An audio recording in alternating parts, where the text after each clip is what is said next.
Hey everyone, I wanted to take a moment this Sunday to talk about something I've been reflecting on, and that's the Beatitudes in the Sermon on the Mount.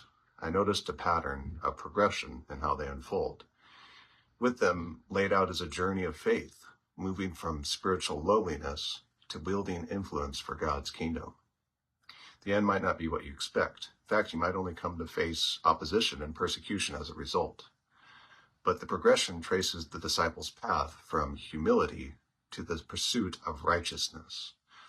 This points not to earthly utopia, but to the promise of heaven. It begins with the foundation at the bottom.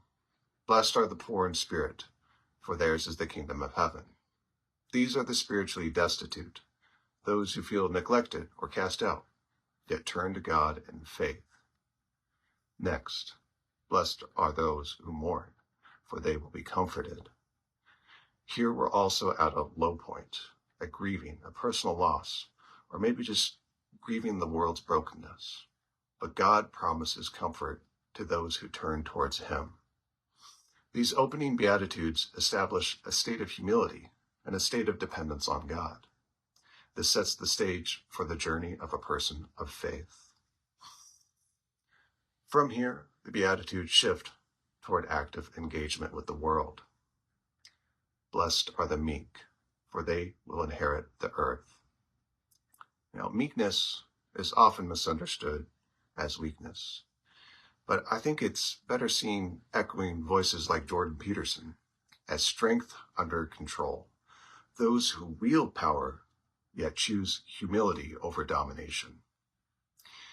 This marks a disciple's growing influence, using strength to serve God's purpose rather than personal gain.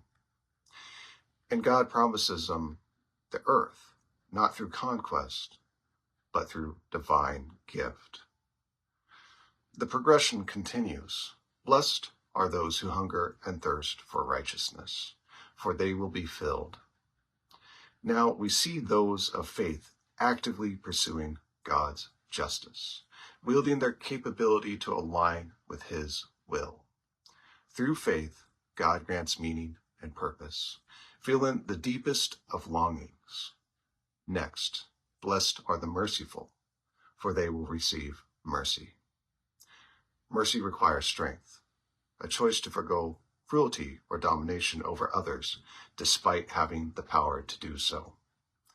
Like God, who shows mercy to the faithful, disciples of faith reflect His character and receive mercy in return. Blessed are the peacemakers, for they will be called children of God. Lasting peace demands that those with the capacity for great mileage choose reconciliation instead. At this level, those mature in faith, mirroring God's reconciling nature, each step builds on the last, showing a journey from spiritual poverty to active world-shaping faith. But the climax isn't what we might expect. No earthly utopia is promised, at least not in these passages. Instead, we go on to the next verse. Blessed are those who are persecuted for righteousness' sake, for theirs is the kingdom of heaven. As a person of faith grows in influence, they become targets of those opposed to God's will.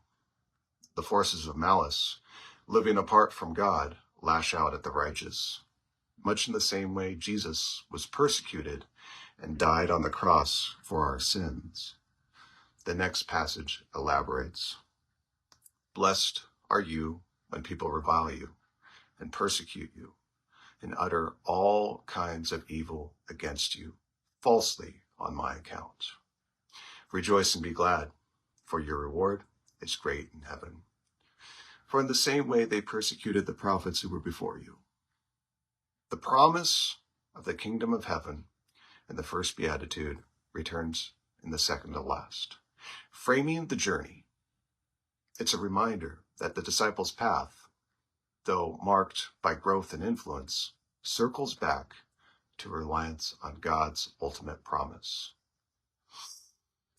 As disciples progress in faith, becoming the light of the world Jesus calls them to be, they draw both attention and ridicule.